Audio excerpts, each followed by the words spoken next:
যদি তুমি জীবনে বরকত পেতে চাও, সম্মান পেতে চাও, হৃদয়ের প্রশান্তি পেতে চাও, জেনা ব্যভিচার যেটা প্রেম দিয়ে শুরু হয়, জেনা ব্যভিচার যেটা প্রেম দিয়ে শুরু হয়, নজরকে হেফাজত না করার কারণে, চক্ষুকে নিম্নগামী না করার কারণে, চোখ দিয়ে যেটা শুরু হয় এটা তোমার শান্তি নষ্ট করবে, এটা তোমার রিজিক নষ্ট করবে, এটা তোমার এই শিথিলতা, হৃদয়ের সুকুন, প্রশান্তি, নীরবতা, এটাকে বলে কি স্থায়িত্বটা নষ্ট করবে, স্থিরতা নষ্ট করবে এটা।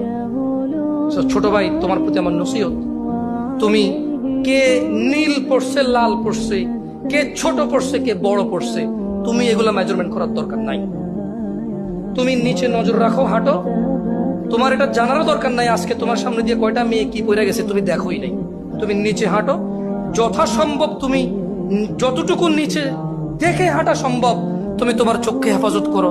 লজ্জাস্থান হেফাজত হবে, লজ্জাস্থান হেফাজত হলে তোমার হৃদয়ের প্রশান্তি নষ্ট হবে না ইনশাআল্লাহ।